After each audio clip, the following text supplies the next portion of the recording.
আসসালামু আলাইকুম সবাইকে। আশা করি সবাই ভালো আছেন। আজকের ভিডিওতে আমরা সোশ্যাল মিডিয়ার যে গ্রোথ প্ল্যান সেটা নিয়ে আলোচনা করব, অর্থাৎ ১ মাসের একটি গ্রোথ প্ল্যান আজকে আমরা দেখব।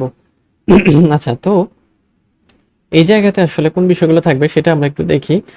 মূলত এই জায়গাতে সোশ্যাল মিডিয়াগুলোকে গ্রো করার জন্য কোন ধরনের প্ল্যান আমাদের নেওয়া দরকার, ওকে? সো সেটাই আমরা দেখব আরকি। তো এই জায়গাতে মূলত যেটা করতে হবে, আপনাকে সপ্তাহ ওয়াইজ কাজ করতে হবে, সপ্তাহ ভাগ করে নিয়ে কাজ করতে হবে। যেমন প্রথম সপ্তাহে কি করবেন, দ্বিতীয় সপ্তাহে কি করবেন, তৃতীয় সপ্তাহে কি করবেন, এরকম। তো আমরা যদি এটাকে একটু ডিটেলসে দেখি, তাহলে প্রথম সপ্তাহে আমরা যেটা করব সেটা হচ্ছে foundation and set up. Foundation and set up মানে হচ্ছে যে এখন আমাদের যে সোশ্যাল প্ল্যাটফর্ম আছে, সোশ্যাল যে মিডিয়াগুলো আছে, সেগুলোকে সম্পূর্ণ অপটিমাইজড করতে হবে আর কি।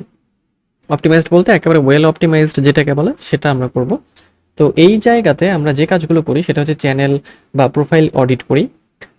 তার মানে হচ্ছে যে ব্র্যান্ডিংটা চেক করা, প্রোফাইল পিকচার ঠিক আছে কিনা সেটা দেখা, ব্যানার ঠিক আছে কিনা, বা আমাদের ব্র্যান্ডের সাথে যায় কিনা, অ্যাবাউট সেকশন ঠিকঠাক আছে কিনা, বা ওগুলো ঠিক না থাকলে সেগুলোকে ঠিকঠাক করা। তারপরে উইক কোনো পয়েন্ট যদি থাকে সেগুলোকে আইডেন্টিফাই করা হয় এই অডিট সেকশন আর কি। এরপরে কিওয়ার্ড রিসার্চ, মানে কিওয়ার্ড রিসার্চ আমরা যেটা করি যে সবচেয়ে সেরা 10টি কিওয়ার্ড আমরা বাছাই করি আমাদের নিশের জন্য, মানে টপ 10 কিওয়ার্ড, যে কিওয়ার্ডগুলো আমাদের নিশের সাথে যায়, এরকম কিওয়ার্ড আমাদের খুঁজে বের করতে হবে। তো এই জন্য আমরা টিউবারডি, ভিডাইকিউ বা গুগল ট্রেন্ড অথবা এইচ রেপস, মজ বা সেমরাশ, যত ধরনের টুল আছে সবগুলোই আমরা ব্যবহার করতে পারি। ওকে, এরপরে কন্টেন্ট প্ল্যানিং, মানে আমরা কিন্তু ১ সপ্তাহে, মানে প্রথম সপ্তাহে আছি। কন্টেন্ট প্ল্যানিং এর ক্ষেত্রে প্রথমে ৮ থেকে ১০ দিনের কন্টেন্ট প্ল্যান করতে হবে। সেটা ভিডিও কন্টেন্ট হোক, অডিও বা টেক্সট, যেটাই হোক না কেন। মানে লং ফর্ম কন্টেন্ট দেবো নাকি শর্ট ফর্ম কন্টেন্ট দেবো, সবে আমাদের আইডেন্টিফাই করতে হবে এবং একটা ওয়েল ওয়েতে, মানে অর্গানাইজড ওয়েতে সেগুলোকে রেডি করে ফেলতে হবে। আপনি চাইলে আপনার কম্পিউটারে এটা করতে পারেন, অথবা মানে এমএস অফিস বা যে গুগল ডক, যেটাই হোক না কেন, যে কোনো একটা প্ল্যাটফর্মে এটা করলেই হবে।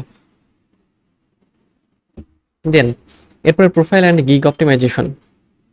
এটা গিগ এবং প্রোফাইল মানে যদি আপনি ক্লায়েন্ট পেতে চান সেক্ষেত্রে আপনার প্রোফাইল এবং গিগ অপটিমাইজ করতে হবে। মানে গিগটা যে সার্ভিসের জন্য আর কি, যেমন ফাইবার, আপওয়ার্ক বা লিঙ্কডইন প্রোফাইলের যে সার্ভিস পেজ থাকে বা যে প্রোফাইল থাকে সেগুলো অপটিমাইজ করা।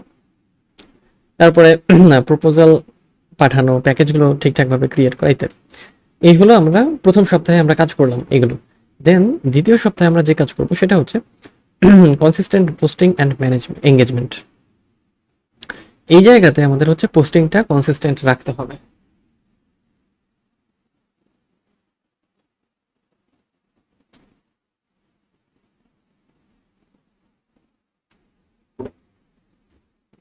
কনসিস্টেন্ট বলতে যে আমরা যে আগে কনসিস্টেন্সির কথা বলেছিলাম সেই বিষয়টাই এখানে বোঝানো হচ্ছে। তো এই কনসিস্টেন্সির মূল বিষয়টা যে এঙ্গেজমেন্ট বাড়ানো এবং অ্যালগোরিদমকে একটা সিগন্যাল দেওয়া যে হ্যাঁ, আমরা কিন্তু অমুক তমুক ব্যক্তি, আমরা তোমার প্ল্যাটফর্মে অল টাইম সময় দিচ্ছি।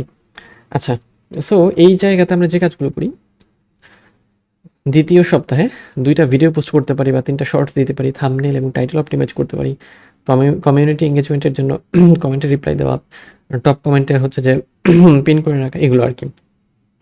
এই কাজগুলো আমরা যে উইক 2তে করবো, ওকে?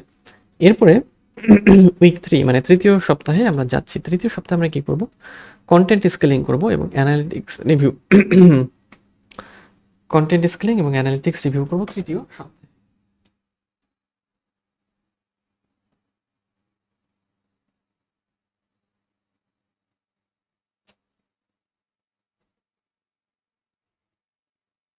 তো এই জায়গাতে যেটা আমরা করি সেটা যে মূল লক্ষ্যটা থাকে সিটিআর বাড়ানো, তারপর ওয়াচ টাইম বাড়ানো এবং সাবস্ক্রাইবার গ্রোথ বাড়ানো, ওকে?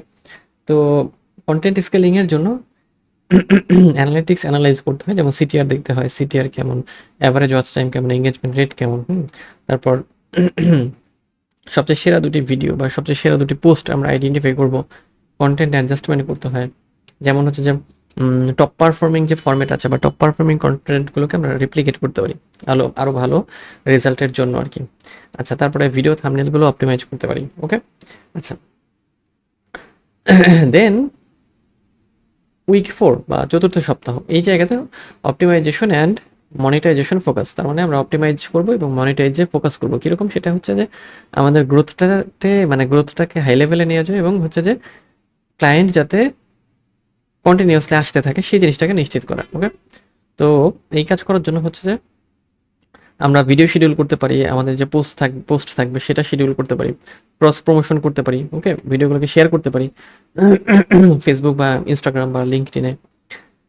তারপরে কোনো ক্লায়েন্ট প্যাকেজ আমরা হচ্ছে যে ফাইনালাইজ করতে পারি আর কি, মানে ক্লায়েন্টের যদি কোনো কাজ পাই বা তাকে কোন প্যাকেজ আমরা অফার করবো ইত্যাদি।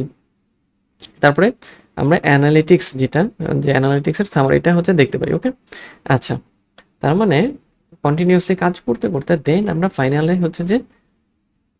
স্টেজে ক্লায়েন্ট যাতে আসতে থাকে আমাদের, এবং আমরা যাতে যদি আমরা মানে কোনো প্রোডাক্ট সেল করি, প্রোডাক্টও যাতে সেল হয় সেই জিনিসটার দিকে এগিয়ে যাচ্ছি।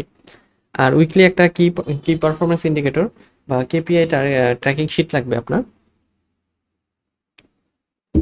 সেটা হচ্ছে এভাবে করতে পারেন। মনে করেন যে কি আপনি পরিমাপ করবেন, তাই না? কেপিআই হবে হচ্ছে মনে করেন যে ভিডিও আপলোড, সেটা হচ্ছে যে নাম্বার অফ ভিডিওস পোস্টেড কত, মানে ডেসক্রিপশন এটা। টার্গেট হচ্ছে সপ্তাহে 2টা। এখন অ্যাকচুয়াল হয়েছে কিনা এবং নোটস এই পাশে সেগুলো আমরা রাখবো। তারপর শর্টস পোস্টেড কত, সিটিআর কত, average watch time, likes, comments, তারপর শেয়ার, সাবস্ক্রাইবার্স, ক্লায়েন্ট রেসপন্সেস। ওকে, সো এই জিনিসটা এটা হচ্ছে আমাদের পারফরমেন্সটা ইন্ডিকেট করার জন্য এই জিনিসটা আমাদের লাগবে। এই জায়গাতে উইকলি ট্র্যাকিং এক্সাম্পলও আছে, আপনারা চাইলে এটাও ফলো করতে পারেন আর কি। আচ্ছা, সো মূলত বিষয়টা হচ্ছে যে আমাদের কি করতে হবে, কন্টিনিউয়াস কাজ করতে হবে। কন্টিনিউয়াস অ্যাক্টিভ থাকা ছাড়া উপায় নাই, কন্টিনিউয়াস কাজ করা ছাড়া কোনো বিকল্প নাই। সো আমরা যদি এই মানে কন্টিনিউয়াস কাজ করি সেক্ষেত্রে আমাদের গ্রোথটা অনেক ভালো হবে। ওকে, সো এখন আমরা আরেকটা জিনিস দেখে নেব, সেটা হচ্ছে যে কন্টেন্ট ক্যালেন্ডার দেখব। ওকে, মনে করেন যে কন্টেন্ট ক্যালেন্ডার আমাদের প্রয়োজন যে আমরা কোন সময় কোন জিনিসটাকে হচ্ছে পোস্ট করব বা আপলোড করব সেই জিনিসটা একটা অর্গানাইজড ওয়েতে রাখার জন্য আর কি। হ্যাঁ, যেমন আমরা যদি সোশ্যাল মিডিয়া কন্টেন্ট ক্যালেন্ডার ধরি কোনো শার্টের মানে ব্র্যান্ডের জন্য আর কি, তো ওই জায়গাতে কন্টেন্টে কি দিতে পারি আমরা। মনে করেন উইক 1 মানে প্রথম সপ্তাহে কি বার দেবো আমরা, মানডে, ওয়েডনেসডে, ফ্রাইডে, সানডে। এবং প্ল্যাটফর্ম হবে আইজি মানে ইনস্টাগ্রাম, ফেসবুক। ইনস্টাগ্রাম কোন জায়গাতে কি দিব, কন্টেন্ট টাইপ, টপিক হবে এটা এবং সিটি হবে এটা। ওকে, উইক 2তে আবার এগুলো, হ্যাঁ, তারপর উইক 3তে এগুলো, 4-এ এগুলো। ওকে, আর পোস্টিং টাইমটা হলো যে বাংলাদেশের হলে বাংলাদেশের টাইম ফলো করতে হবে বাংলাদেশের অডিয়েন্সের জন্য, আর যদি বাইরের দেশে কাজ করেন সেক্ষেত্রে হচ্ছে যে সেই দেশের টাইম জোন ফলো করতে হবে। ওকে, আচ্ছা। আর কন্টেন্ট ডিস্ট্রিবিউশনের ফর্মুলা আগেও বলেছিলাম যে 50% রিলস রাখতে হবে, 30% এডুকেশনাল ক্যারোসেল এবং 20% ডিরেক্ট অফার। এগুলো রাখলে আমাদের এঙ্গেজমেন্ট এবং সেল বেশি পরিমাণে আসবে। আচ্ছা, তো এই কন্টেন্ট ক্যালেন্ডারটা আপনার এই জায়গা থেকেও দেখতে পারেন, অথবা চাইলে এক্সেল শিটেও ব্যবহার করতে পারেন। এক্সেল শিটে হচ্ছে আরো মানে ইজি ব্যবহার করা। যেমন হচ্ছে উইক 1-এ কি যাচ্ছে আমাদের, উইক 1-এ যে অমুক অমুক দিনে হচ্ছে যে প্ল্যাটফর্ম হবে এগুলো, কন্টেন্ট টাইপ হবে এগুলো, টপিক দেবো এগুলো এবং সিটিএ দেবো এগুলো। ওকে, এরপরে উইক 2, উইক 3, উইক 5 এরকম করে করে এই যে 3-4 মানে 4 সপ্তাহ পর্যন্ত আর কি দিয়ে আমরা হচ্ছে কি করব, কন্টিনিউয়াস কাজ করবো। ওকে, তো এটা হচ্ছে কন্টেন্ট ক্যালেন্ডার। এখন যে প্ল্যাটফর্মের জন্য কাজ করবেন, যে ক্লায়েন্টের জন্য আপনি কাজ করবেন, তার জন্য আপনার ওই বিজনেস বা ওই প্রোডাক্ট অনুযায়ী আপনার কন্টেন্ট ক্যালেন্ডার তৈরি করে নিতে হবে। যখন আপনাকে কাজ দেবে ক্লায়েন্ট বা যখন কোনো কাজ পাবেন, তখন সে কিন্তু কন্টেন্ট ক্যালেন্ডারের কথা জিজ্ঞেস করবে যে আপনি কন্টেন্ট ক্যালেন্ডার মেনটেন করেন কিনা। ওকে, তো আজ এই পর্যন্তই, দেখা হবে নেক্সট ভিডিওতে।